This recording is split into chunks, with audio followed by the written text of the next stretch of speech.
तुमे एते सारा जिनिस कौन आनिच?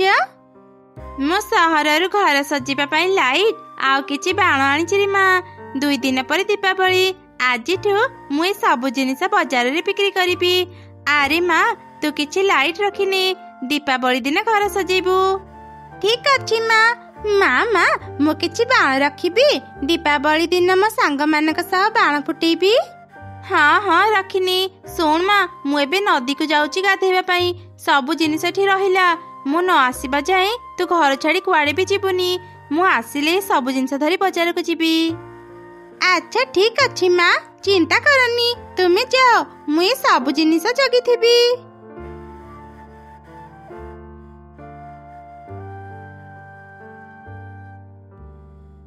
जा हो एबे जाई सुजोग मिलिला। केते बेळठु चढ़ी पछरे उड़ी उड़ी थकी गलेनी। आरे तमे परा चढ़ेर सब जिनिस चोरी करबाको सुजोग खोजुथिल। एबे जाओ तार सब जिनिस नहीं आस, तापर आमे पाख जंगलर बाजार को जाई से सब बिक्री करिबा। हाँ हाँ मोर मने अच्छी, तू जा चढ़े छुआ सह कथा हे, मु चढ़ेर सब जिनिस चोरी करी नहीं आसीबी।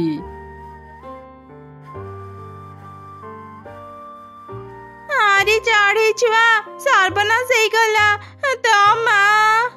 कौन है आंटी मो मार, तुम एमती कांदुच कहीं? तो माँ नदी रे बुड़ी जाइए, जेते खोजिले भी तो मार पता मिलुनी। तू शीघ्र नदी को जा। ना एमिति हे पारिबानी माँ, मु एबे मो माँ पाख को जीबी। चढ़ी छुआ कांदी कांदी नदी पाख को चली गला। सेई सुजोगरी काऊ माने चढ़ीर सब जिनिस चोरी करी पाख जंगल को चली गले। अरे माँ तू एठी आउ एमिति धइस हे काई आसिलु?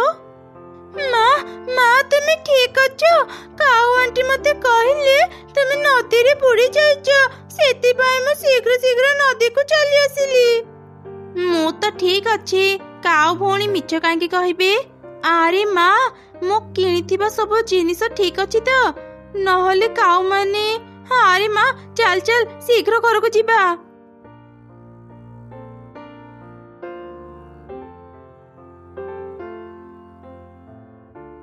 ए कौन सर्वनाश हो गला, मु किनिथिबा जिनिस तो एठी नाही। दुष्ट काऊ माने मोर सब जिनिस चोरी करी नहीं गले। चढ़ी से माने निश्चय निजे घर को जाइथिबे, चल आमे थरे तांको घर को जीबा। हाँ ठीक कहलो मिट्टू भाई, चलो चलो शीघ्र तांको घर को जीबा।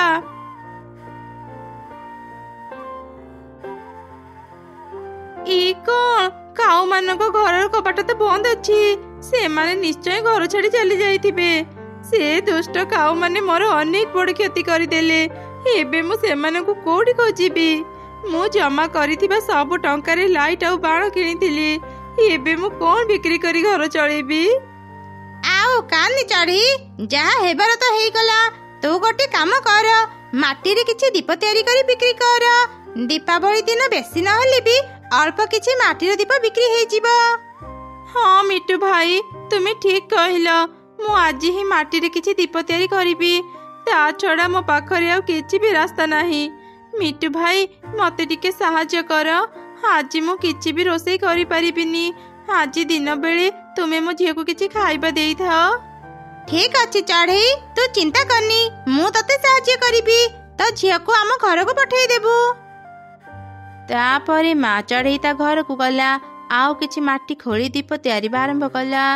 हेले से भल दीप तयारी करि पारिलानी। अरे माँ ए माटी रे भल दीप तयारी हेउनी, मु जाउची जंगल भितरु किछि भल माटी नहीं आसीबी। मु आज किछि भी रोसई करिनी। मिट्टू भाई के सह मु कथा हेची, आज दिनटा तू तांको घरे खाइबा खाई देइथिबू। ठीक अछि माँ, मु मिट्टू अंकल का घर को चली जीबी। तुमे मो पई व्यस्त होनी, तुमे माटी आनिबा को जाओ। तापरे चढ़ी कोदाल धरी भल माटी खोजिबा को गला। अनेक समय खोजिला परे से गोटे जागारे किछि माटी देखि पाखौ गला। अरे बा एठी तो बहुत भल माटी अछि, एही माटी रे दीप बहुत भल तयारी हेबो। मु एबे किछि माटी नै घर को जाए। अरे चढ़ई रही जा, मते टिके सहाय्य कर। ତୁ ଯଦି ମତେ ସାହାଯ୍ୟ କରିବୁ ତୁ ଯାହା ଚାହିଁବୁ ମୁଁ ତତେ ସବୁ ଦେଇପାରିବି। ଇ କଣ ତୁମେ ମାଟି ହେଇ କଥା କେମିତି କହିପାରୁଛ?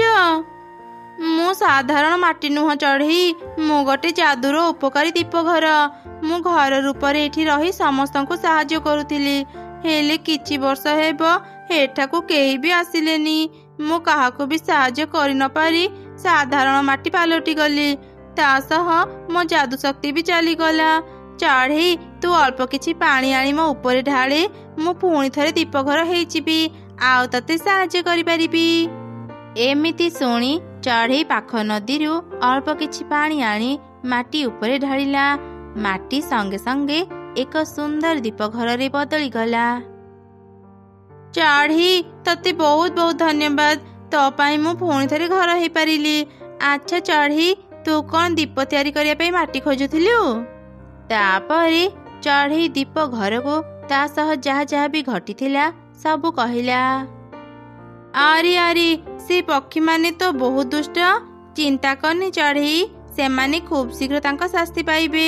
ଚଢ଼େଇ ଏଇ କିଛି ଦୀପ ନେ, ଦୀପାବଳି ଦିନ ନିଜ ଘର ସଜେଇବୁ, ଆଉ କିଛି ବାଣ ବି ନେ ତୋ ଝିଅକୁ ଦେବୁ।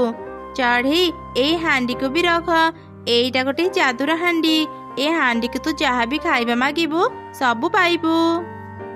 ଏସବୁ ଦେଖି ଚଢ଼େଇ ସେ ଦୀପ ଘରକୁ ଧନ୍ୟବାଦ ଜଣାଇଲା। ତାପରେ ସେ ସବୁ ଜିନିଷ ନେଇ ସେଠାରୁ ଚାଲିଗଲା। ସେତେବେଳେ ସେ ରାସ୍ତାରେ କାଉ ଆଉ ତାର ସ୍ତ୍ରୀ ଫେରୁଥିଲେ। ସେମାନେ ଚଢ଼େଇ ଆଉ ଦୀପ ଘରର ସବୁ କଥା ଶୁଣି ଅଟକି ଗଲେ। ଆରେ, ଆମ ଜଙ୍ଗଲରେ ଏମିତି ଗୋଟେ ଉପକାରୀ ଦୀପ ଘର ଅଛି, ଆମେ ଆଗରୁ ତ ଜାଣିନଥିଲେ। ଚାଲ ଚାଲ ତାକୁ ଅନେକ ଟଙ୍କା ମାଗିବା, ସେମିତିରେ ଆମ ଭାଗ୍ୟ ଖୋଲିଯିବ। ହଁ ତୁ ଠିକ କହିଲୁ, ହେଲେ ଆମେ ଟଙ୍କା ନୁହଁ, ଗୋଟେ ସୁନା ଘର ମାଗିବା। ସୁନା ଘର ପାଇଲେ ଆମେ ବହୁତ ଧନୀ ହେଇଯିବା, ସମସ୍ତେ ଆମର ପ୍ରଶଂସା କରିବେ ଆଉ ଆମର କଥା ମାନିବେ। ଆଚ୍ଛା ଠିକ ଅଛି, ଚାଲ ଚାଲ। ଦୀପ ଘର, ଆମେ ଶୁଣିଲୁ ତୁମେ ଗରିବ ଅସହାୟ ପକ୍ଷୀମାନଙ୍କୁ ସାହାଯ୍ୟ କର। ହଁ, ତମେ ମାନେ ଠିକ ଶୁଣିଛ, ମୁଁ ସମସ୍ତଙ୍କୁ ସାହାଯ୍ୟ କରେ। କୁହ ତମ ମାନଙ୍କୁ କ'ଣ ଦରକାର? ଦୀପ ଘର, ଆମେ ବହୁତ ଗରିବ, ବେଳେ ବେଳେ ତ ଆମେ କିଛି ଖାଇବାକୁ ବି ପାଉନୁ। ଆମ ପରି ଆହୁରି ଅନେକ ଗରିବ ପକ୍ଷୀ ଅଛନ୍ତି। ଦୀପ ଘର, ତୁମେ ଆମକୁ ଗୋଟେ ସୁନା ଘର ଦିଅ, ଯେମିତି ଆମେ ନିଜ ସହ ଅନ୍ୟ ପକ୍ଷୀ ମାନଙ୍କର ବି ଉପକାର କରିପାରିବୁ। ହେଲେ ସୁନା ଘର ଜଙ୍ଗଲରେ ରଖିଲେ ତମେ ମାନେ କିଛି ବିପଦରେ ପଡିଯିବନି ତ? ନା ନା, ଆମେ କିଛି ବି ବିପଦରେ ପଡ଼ିବୁନି। ତୁମେ ଆମକୁ ଗୋଟେ ସୁନା ଘର ଦିଅ, ଆମେ ଅତି ଯତ୍ନରେ ସେ ଘରକୁ ରଖିବୁ। ତାପରେ ଦୀପ ଘର ଦୁଇ କାଉଙ୍କୁ ଗୋଟେ ସୁନା ଘର ଉପହାର ଦେଲା। ଦୁଇ କାଉ ସେ ସୁନା ଘରକୁ ଧରି ଯାଉଥିଲେ। ରାସ୍ତାରେ କିଛି ଡକାୟତ ସେମାନଙ୍କୁ ଦେଖିଲେ। ଆରେ ଆରେ, ଏ ପକ୍ଷୀମାନେ ତ ସୁନା ଘର ନେଉଛନ୍ତି। ଘରଟି କେତେ ସୁନ୍ଦର ଚକଚକ କରୁଛି। ଆମେ ଯଦି ସୁନା ଘର ପାଇଯିବା ଆଉ ଚୋରି କାମ କରିବାକୁ ପଡ଼ିବନି। ଚାଲରେ ଏମାନଙ୍କଠୁ ତାଙ୍କ ସୁନା ଘର ଛଡ଼େଇ ଆଣିବା। ଏମିତି କହି ଡକାୟତ ମାନେ କାଉମାନଙ୍କ ପାଖକୁ ଗଲେ ଆଉ ତାଙ୍କୁ ମାରିଦେବାର ଧମକ ଦେଇ ତାଙ୍କଠୁ ସୁନା ଘର ଛଡ଼େଇ ନେଇଗଲେ। ଭୟରେ ଦୁଇ କାଉ କିଛି ବି କରିପାରିଲେନି। ଆରେ ଆରେ, ଏ କ'ଣ ସର୍ବନାଶ ହେଇଗଲା। ମୁଁ ସେ ସୁନା ଘର ଭିତରେ ଚଢ଼େଇର ଜିନିଷ ବିକା ଟଙ୍କା ବି ରଖିଥିଲି। ଡକାୟତ ମାନେ ଆମର ସବୁ କିଛି ନେଇଗଲେ, ଆମ ପାଖରେ ଆଉ କିଛି ବି ରହିଲାନି। ଚାଲ ଚାଲ, ଆମେ ପୁଣି ଥରେ ସେ ଦୀପ ଘର ପାଖକୁ ଯିବା, ସେ ଆମକୁ ନିଶ୍ଚୟ ସାହାଯ୍ୟ କରିବ। ତାପରେ ଦୁଇ କାଉ ଶୀଘ୍ର ଶୀଘ୍ର ଦୀପ ଘର ପାଖକୁ ଗଲେ ଆଉ ତାକୁ ସବୁ ଘଟଣା କହିଲେ। ମତେ କ୍ଷମା କରିବ, ମୁଁ ଆଉ ତମମାନଙ୍କୁ ସାହାଯ୍ୟ କରିପାରିବିନି। ମୁଁ କେବଳ ଥରେ ହିଁ ସାହାଯ୍ୟ କରେ। ତମେ ମାନେ ବହୁତ ଲୋଭୀ, ସେଥିପାଇଁ ଆଜି ଶାସ୍ତି ପାଇଲ। ଏବେ ଘରକୁ ଫେରିଯାଅ ଆଉ ପରିଶ୍ରମ କରି ଖାଇବା ଯୋଗାଡ଼ କର। ଏମିତି ଶୁଣି ମନ ଦୁଃଖରେ ଦୁଇ କାଉ ଘରକୁ ଫେରିଗଲେ।